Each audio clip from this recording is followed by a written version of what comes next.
सिर्फ संविधान हिंदुओं को दबाने के लिए है, सिर्फ संविधान हिंदुओं को दबाने के लिए है। 26 अक्टूबर 2022 को दिल्ली के जंतर मंतर पर कुछ तथाकथित साधु संत मुस्लिमों के खिलाफ धरने पर बैठ गए।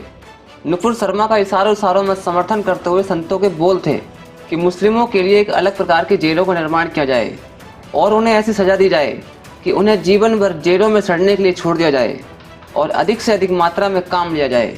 टी राजा या नुपुर शर्मा ने जो बयान दिया है जी, उससे 1000 गुना बयान जाकिर नाइक ने देता आया है और देता रहता है। ठीक है, वो आप बहुत अच्छे से सुने हैं। तो भड़काऊ बयान देने से सरकार या किसी भी तरीके की ऐसी गतिविधियों को बदनाम ना किया जाए। जो राष्ट्र के विरोधी हैं, जो समाज के विरोधी हैं, जो भारतीय संस्कृति के विरोधी हैं, जिनसे भारत को जाना जाता है, उन सब के खिलाफ एक ऐसा कानून बने जो एक ही बार में उनको दंडित किया जाए और उनको ऐसी कड़ी सजा मिले और उनसे काम लिया जाए, उनसे पूरे जीवन काम लिया जाए। ऐसी जेलों का निर्माण सरकार कराए। साधु महाराज यही नहीं रुके, उन्होंने संविधान पर भी एक अलग टिप्पणी कर दी और कह दिया कि संविधान का निर्माण तो सिर्फ हिंदुओं को दबाने के लिए किया गया था। लेकिन जब वहां मौजूद पत्रकारों ने साधु महाराज से जातिवाद पर सवाल किया और कहा कि अगर संविधान हिंदुओं को दबाने के लिए बनाया गया है तो राजस्थान के जालौर में एक बच्चे को मटके से पानी पीने पर मार दिया जाता है, तो क्या संविधान हिंदुओं को दबाने के लिए बनाया गया? इस पर साधु संत बोल पड़े कि जातिवाद तो है ही नहीं। तो पता है कि जाति जो है, जो भेदभाव है, वो खत्म हो चुका है। नहीं, हमारे नज़र में तो हम खत्म कर चुके हैं। हम कहीं भी इस तरीके का हो चुका तो जालौर जो राजस्थान में घटना हुई है वो कैसे हो गई? देखिए, अब सबका जो मानसिकता है उसको तो हम नहीं बदल सकते हैं, क्योंकि हर जगह और सतयुग से अब तक अगर देखा जाए तो हर जगह दो ही मनोवृत्ति होती हैं, एक राक्षसी मनोवृत्ति होती है और एक दैवीय मनोवृत्ति होती है। खैर, भगवा चोला पहनकर राजनीति करने वाले इन साधु संतों ने संविधान और जाति प्रथा पर कितनी भद्दी टिप्पणियां की हैं, आप एक बार खुद सुन लीजिए। ये यहाँ पर जो धरना आज हो रहा है वो भी संवैधानिक नियमों का अनुपालन करते हुए हम धरने पर बैठे हैं। हमने यहाँ सिर्फ अपनी आवाज़ को सरकार तक पहुँचाने के लिए हम यहाँ बैठे हैं, क्योंकि आज जो देश में दौर चल रहा है वो सही दिशा में नहीं है। और एक तरफ राजनीतिक विरोधी बात करते हैं कि सरकार विकास नहीं कर पा रही है, और दूसरी तरफ वही इस तरीके का माहौल पैदा करते हैं। मेरा मानना है कि अगर भारत का सर्वांगीण विकास करना है, भारत की संस्कृति को बचाना है, तो वहाँ इस तरीके का, क्योंकि आज के दौर में जो आधुनिकीकरण चल रहा है, जो टेक्नोलॉजी है, उसके अनुरूप अगर हम चर्चा करते हैं तो देश का विकास उस दिशा में नहीं हो रहा है। क्योंकि हम एक कदम चलते हैं तो 4 कदम विरोधी हटाने का प्रयास हमको करते हैं। तो हर तरह से देश असुरक्षित है। पिछले दिनों जो भी घटनाएं हुई हैं, जो भी उदयपुर और अमरावती जैसी घटनाएं हुई हैं, उनसे जब टीवी चैनल पर उनको प्रमुखता से दिखाया जाता है तो देश के बच्चे जो बिल्कुल घर में हैं या 10 से 12-15 साल के जो बच्चे हैं, वो भी इन घटनाओं को देखते हैं, उनकी भावनाएं भी आहत हुई हैं, जिससे कि देश का भविष्य खतरे में पूरी तरह से आ चुका है। हमारा सरकार से अनुरोध है कि मानवतावादी जो विचारधारा के विरोध में जो भी कार्य करे उसको एक विशेष कानून बनाया जाए और उसमें आजीवन कारावास देकर उनको तुरंत दंडित किया जाए और उसमें समय सीमा तय हो। ऐसा कानून जरूर हो, क्योंकि हमारे देश में कानून तो बहुत हैं लेकिन उनकी समय सीमा नहीं है। तो समय सीमा तय करते हुए एक विशेष कानून बनाया जाए जिससे कि ऐसी आवाज़ उठाने वालों के विरुद्ध दंडात्मक कार्रवाई किया जा सके। केंद्र में बीजेपी की सरकार है और आप जिस तरीके से कह रहे हैं कि जो काम करना चाहते हैं, लेकिन कई लोग ऐसे हैं जो काम को नहीं करने देना चाहते हैं। बीजेपी की सरकार में ऐसा हो रहा है तो आप किससे उम्मीद रखते हैं? देखिए, यहाँ जो क्योंकि कहीं ना कहीं हिंदू सिर्फ संविधान हिंदुओं को दबाने के लिए है और संविधान का कहीं भी अनुपालन नहीं हो रहा है। संविधान की राजनीति, यानी कि संविधान के ऊपर जो राजनीति हो रही है, उस राजनीति में जिस तरीके से नौकरियां बांटी जा रही हैं, सिर्फ चुनावी मुद्दा के लिए जो नौकरी, अरे नौकरी पहले शैक्षिक योग्यता हो उसकी, फिर कुशलता हो, उसके आधार पर उसको नौकरी दी जाती है। नौकरी बांटने का कार्य सरकार का नहीं है। जो उम्मीदवार योग्य होगा उसको नौकरी मिलेगी। तो हमारा मानना यही है कि नौकरी या इस तरीके के प्रलोभन देकर जो विरोधी इस तरीके से राजनीतिक सत्ता हथियाने का प्रयास कर रहे हैं वो गलत है। वो हम उसका भरसक विरोध करते हैं और भविष्य में चाहते हैं कि जो भी सरकार बने, एक बार सरकार बन जाए तो उसे कार्य करने का पूरा मौका दिया जाए। आपको पता है हैं कि जाति जो है, जो भेदभाव है, वो खत्म हो चुका है? नहीं, हमारे नज़र में तो हम ख़त्म कर चुके हैं। हम कहीं भी इस तरीके का हो चुका तो जालोर जो राजस्थान में घटना हुई है वो कैसे हो गई? देखिए, अब सबका जो मानसिकता है उसको तो हम नहीं बदल सकते हैं, क्योंकि हर जगह और सतयुग से अब तक अगर देखा जाए तो हर जगह दो ही मनोवृत्ति होती हैं, एक राक्षसी मनोवृत्ति होती है और एक दैवीय मनोवृत्ति होती है। तो मानवतावादी जो दैवीय मनोवृत्ति है हम उसके पक्ष में हैं, जो राक्षसी विचारधारा है हम उसके विपक्ष में, हम उसका संहार करेंगे। अभी तो आप कह रहे हैं ना कि मेरे हिसाब से तो खत्म हो चुकी है, जाति व्यवस्था है ही नहीं। जहाँ भी देखिए, जहाँ जब संविधान की बात आ जाती है तो ऐसा नहीं है कि आज चोर या डाकू या लुटेरे नहीं है। आज भी जो घटनाएं घटित हो रही हैं, बहन बेटियों के बलात्कार हो रहे हैं, ये सब राक्षसी प्रवृत्ति है। तो राक्षसी प्रवृत्ति को कानून संहार करे। अभी साधु संत इससे कानून का पालन कर रहे हैं, इसलिए ऐसी राक्षसी प्रवृत्ति का संहार करने के लिए तैयार नहीं हुए हैं।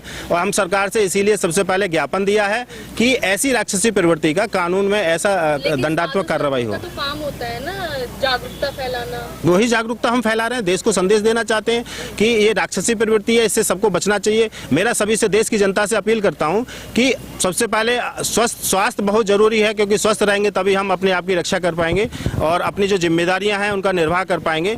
अपना घर और अपने परिवार की स्वयं जिम्मेदारी लें, क्योंकि सरकार कितने लोगों को सुरक्षा देगी। अगर मान लीजिए मुझे स्वयं को अगर धमकी मिली तो मेरे लिए तो पुलिस ने सजगता दिखाते हुए आतंकवादी को अरेस्ट करके जेल भेज दिया, लेकिन ये सबके साथ संभव नहीं है। तो इसलिए मेरी देश की जनता से अपील है कि हर जगह अपना ध्यान रखते हुए इस कार्य को सुरक्षा की दृष्टिकोण से देखा जाए। और जहां तक बात जातिवाद या धर्म की आती है तो उससे परे इंसानियत है, इंसानियत के तौर तरीके और संवैधानिक तौर पर इस्तेमाल किए जाएं। यानी कि आप संविधान के तरीके से ही जो व्यवस्थाएं हैं, तो वो तो देश तो संविधान से ही चलता है ना सर? देखिए, देश संविधान से चल रहा है, तभी हाँ जब हम संवैधानिक तरीके से यहाँ बैठे हुए हैं। नहीं तो हमारा गंगा किनारे पे लाखों साधु संत हम बैठ के इस चीज़ को कर सकते थे, लेकिन क्योंकि हम ही अगर संविधान को तोड़ेंगे तो लोग हमारे ऊपर उंगली उठाएंगे। इसलिए हम ये सिर्फ देश को ये संदेश देना चाहते हैं कि संविधान के नियमों का पालन करते हुए हम बहुत कुछ करा सकते हैं। वही हम आज यहाँ ज्ञापन देंगे। जी, हैदराबाद में जो टी राजा सिंह है, उन्होंने बयान दिया है, वो बयान उनका सही है गलत है? 2 बार पुलिस उसको गिरफ्तार कर लिया है। पहली बार गिरफ्तार किया तो छोड़ दिया, फिर गिरफ्तार कर लिया है। देखिए, सबसे पहली बात तो अभी जो पत्रकार महोदया ने सवाल किया था कि बीजेपी की सरकार है, तो क्या बीजेपी की सरकार का साधु संतों से होने का क्या मतलब है? साधु संत अपने आप में एक सरकार है, ठीक है, लेकिन हम पे आप ठप्पा मत लगाइए कि हम बीजेपी के हैं, कांग्रेस के हैं, कुछ है, ठीक है ना। तो बीजेपी की सरकार ने अगर धर्म का, अगर देखिए, धर्म गुरु का मतलब होता है कि धर्म की रक्षा के लिए वो कदम उठाए। हमें सरकारों से कोई लेना देना नहीं है। जो अच्छा करेगा राजा, वो ये नीति आज की नहीं है, ये युगांतर है। ये युगांतर की बात है, वो मुद्दा अलग है। वो युगांतर से धर्मगुरु जो है राजा होते तो वो उनके भी धर्मगुरु होते थे, वो भी उनसे सलाह लेते थे। हम ये नहीं कहते कि बीजेपी क्या कर रही है, वो नहीं कर रही है, वो संविधान के अनुसार जो कर रही है करे। मगर जो आज धर्म के ऊपर या इस तरह की असंवैधानिक ये सब चीजें हैं, तो पहली बात तो मैं प्रकाश मोदी आपको यही कहना चाहूंगा कि साधु संत समाज पे ये मत सोचे कि वो हिंदू की बातें, वो हिंदुत्व का मुद्दा उनका अपना है, हमारा हिंदू राष्ट्र का मुद्दा हमारा अपना है। क्योंकि आज तक हम धर्म की और इसकी निष्पक्षता की राजनीति करेंगे तो हम राजनीति करने के लिए नहीं बैठे हैं यहाँ। आज संस्कार और संस्कृति को लेकर बैठे हैं कि आज देश किस ढर्रे पे जा रहा है, आज आप किस तरह के वो कर रहे हैं। आप अभी ने कहा जातिगत नहीं है, वर्णचारित है, जातिगत नहीं है। इसको आप धर्मों से बांध के चले। आज अगर आप देखिए, कौन कहता है, देखिए ये चीजें पत्रकार महोदय आप जातिगत पे नहीं है। देखिए सुनिए, ये सब चीजें धर्म के ऊपर है। कितने धर्म हमारे उसमें है? अगर हम आज बात करें हिंदू धर्म की और मुस्लिम धर्म की या ईसाईयत या इन सब की, 4 धर्म है, सबकी अपनी विचारधारा है, सबके अपने, हम किसी का विरोध नहीं करते, सबकी शैली अच्छी है। हमारी सनातन की जो शैली है, हम तो ये कहते हैं कि अपना के तो देखो, हमारे यहाँ मांस वगैरह का सेवन नहीं होता है, हमारे यहाँ ये सब कुछ नहीं होती है।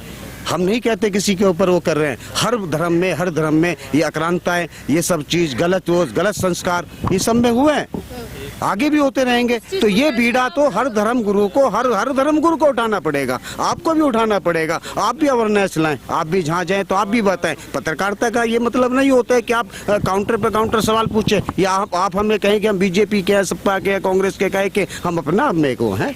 मेरा कहने का मतलब ये था, जब बीजेपी की सरकार में इस तरीके से साधु संत नहीं, तो ये सवाल आप बीजेपी सरकार, हम देखिए बीजेपी की तरफ से आए, नहीं। आप खुद अपने ऊपर ले जा रहे हैं इस चीज। नहीं, आप हमने बीजेपी सरकार से अगर क्वेश्चन हम ज्ञापन दे रहे हैं तो हम उनके सरकार के अब आपका कहने का मतलब है कि हम उनसे खुश नहीं है। हमें अगर खुश हुई होते तो हम क्यों ज्ञापन देते? हमें इस देश के सभी लोगों की, नागरिकों की सुरक्षा के लिए, उनके संविधान के लिए, उनकी आज़ादी के लिए, उनके लिए वो सब चाहिए। टी राजा वाला जी बाबा जी, टी राजा राव ने जो बयान दिया है, भड़काऊ बयान कहा जा रहा है कि इस्लाम धर्म के विरुद्ध दिया है बयान, उस पर क्या कहना चाहिए? देखिए, टी राजा या नुपुर शर्मा ने जो बयान दिया है जी उससे 1000 गुना बयान जी, जाकिर नाइक ने देता आया है और देता रहता है। वो मैं ठीक सुना हूं उसका है, बयान, वो आप बहुत भड़काऊ अच्छे से बयान सुने देते हैं। तो भड़काऊ बयान देने से सरकार या किसी भी तरीके की ऐसी गतिविधियों को बदनाम ना किया जाए। जो न्यायपालिका है उसका हम पूर्णतः पालन करते हैं और संवैधानिक तौर तरीकों का हम अनुपालन करते हुए आज यहाँ धरने पर बैठे हैं। तो अभी हम संविधान की बात कर रहे हैं। धर्म की जिस दिन बात करेंगे, जिस दिन संविधान पीछे हट जाएगा, सरकार हट जाएगी, उस दिन धर्म के अनुरूप हम इस देश को जो राक्षसी प्रवृत्ति है उसका संहार करेंगे। लेकिन हम सरकार से अभी अनुमोदन या सरकार से अनुरोध करने के लिए यहाँ बैठे हुए हैं कि जो भी राक्षसी प्रवृत्ति हो, जो भी राक्षसी प्रवृत्ति हो, उसका कानून के तरीके से संहार सरकार को करना है। अभी हमको इसकी आज़ादी नहीं है। जिस दिन भविष्य में ऐसा लगेगा तो वो बाद की बात है, लेकिन आज हम सिर्फ कानून का अनुपालन करते हुए यहाँ बैठे हैं और हम चाहते हैं कि हर एक के ऊपर कानून ऐसा हो जिसमें समय सीमा निर्धारित हो। अब अपनी प्रमुख मांगे बता दिया। हमारी प्रमुख मांगे जो राष्ट्र के विरोधी हैं, जो समाज के विरोधी हैं, जो भारतीय संस्कृति के विरोधी हैं, जिनसे भारत को जाना जाता है, उन सब के खिलाफ एक ऐसा कानून बने जो एक ही बार में उनको दंडित किया जाए और उनको ऐसी कड़ी सजा मिले और उनसे काम लिया जाए, उनसे पूरे जीवन काम लिया जाए। ऐसी जेलों का निर्माण सरकार कराए। इनका ना तो कोई संरक्षण हो ठीक ढंग से। सवाल मेरा है, आप हिंदू राष्ट्र की बात कर रहे हैं, लेकिन हिंदू राष्ट्र के जो आलोचक हैं, जो कहते हैं कि ये नहीं अपनाना चाहिए, उनका मानना ये है कि हिंदू राष्ट्र घोषित हो जाता है देश के अंदर तो सबसे ज़्यादा जाति प्रथा में सबसे ज़्यादा वृद्धि हो जाएगी। तो आपका मानना है कि होगा ऐसा? देखिए, मैंने अभी तक आपके सामने ये नहीं कहा है कि मैं हिंदू राष्ट्र की मांग कर रहा हूँ, पहली बात। दूसरी बात, अभी जो पीछे पीएफआई और पूर्व उप राष्ट्रपति के शामिल होने के लिए पीएफआई के कार्य प्रणाली में जो घटना पीछे हमें सुनाई दी है और जो आप ही लोगों ने उसको दिखाया है और कि 2047 तक इस्लामिक देश हो जाएगा, तो क्या हिंदू को इतना भी अधिकार नहीं है कि वो हिंदू राष्ट्र के लिए संवैधानिक तौर तरीके से आवाज़ उठाए? वो लोग तो उस तौर तरीके से तैयारी कर रहे हैं कि जैसे कश्मीर में हुआ वही पूरे देश में करेंगे। तो क्या हम जो भी हमारे हिंदू राष्ट्र की आवाज़ उठा रहे हैं तो कोई क्या गलत है उसमें? बहुमत के आधार पर अगर आवाज़ उठाई जाएगी तो उसमें क्या आपत्ति है किसी को? आपको लगता नहीं देश में बहुत ज़्यादा बवाल हो जाएगा अगर ये चीज़ें हों? नहीं, जब डायरेक्ट एक्शन जारी हुआ था तब बवाल नहीं हुआ था क्या? तब लाखों हत्याएं नहीं हुई थी? तब लाखों बहन बेटियों का बलात्कार नहीं हुआ था? तब देश का बंटवारा अभी संपूर्ण नहीं है। अगर संवैधानिक निर्माता की बात, संविधान के जो निर्माता हैं डॉक्टर भीमराव अंबेडकर, उन्होंने अपनी पुस्तक में लिखा है कि हिंदुस्तान और पाकिस्तान का जो बंटवारा है वो तब तक संपूर्ण ना समझा जाए जब तक कि भारत में एक भी मुसलमान शेष है। अब आप मुझे इसका जवाब पता करके बता दीजिए, क्या ये गलत है? फिर से हिंदुस्तान एक बार बट जाएगा अगर? नहीं नहीं नहीं नहीं नहीं, ऐसा कभी नहीं होगा। हिंदू राष्ट्र की बात कर रहे हैं आप। मैंने ये बात मैंने नहीं किया है, ये बात आप हिंदू राष्ट्र की बात आप मुझसे कर रहे हैं, उसका मैं जवाब दे रहा हूँ। मैंने अभी बात नहीं किया, मुझे जिस दिन बात करनी होगी मैं करूँगा। मैं अभी हिंदू राष्ट्र की बात नहीं कर रहा हूँ। आपकी डिमांड जो आप मांग रहे हैं वो सरकार नहीं संज्ञान में लेती तो आप लोग और सभी धर्मगुरु मिलकर के क्या कुछ और भी कुछ करेंगे? देखिए, संतों की जो गरिमा है उसका उदाहरण स्वामी विवेकानंद महाराज ने अमेरिका में दिया था। जो शिकागो में 1893 में जो विश्व धर्म संसद हुई थी, वहाँ साधु संत अपना बल दिखा चुके हैं कि अपनी वाणी में कितना बल होता है। तो शायद दोबारा कभी ऐसी जरूरत पड़ी तो हम उस कार्य को अवश्य करेंगे। पूरे विश्व की धर्म संसद करेंगे, तब वहाँ न्याय देंगे कि सही क्या है और गलत क्या है। हिंदू संगठन है वो कहते हैं कि हिंदू खतरे में, तो डिफाइन कीजिए कि हिंदू कैसे खतरे में और किससे खतरे में? देखिए, हमने अभी हिंदू शब्द का इस्तेमाल हमने नहीं किया है। हमारी आज की जो प्रमुख और जो हमारा जो परमिशन है उसमें भी लिखा हुआ है कि राष्ट्र हित में हम यहाँ आवाज़ बुलंद करने आए हैं कि राष्ट्र विरोधी जो भी गतिविधि हैं हम उनका पुरजोर विरोध करते हैं, चाहे वो किसी भी धर्म। हमें धर्म की हम बात ही नहीं कर रहे हैं। हमने कहा हम यहाँ धर्म और राजनीति के लिए यहाँ नहीं बैठे आप कह रहे हैं हैं। कि हम विरोध कर रहे हैं जो भी गलत गतिविधियां कर रहे हैं, कोई भी हो कोई उसके भी लिए हो। संविधान है जी।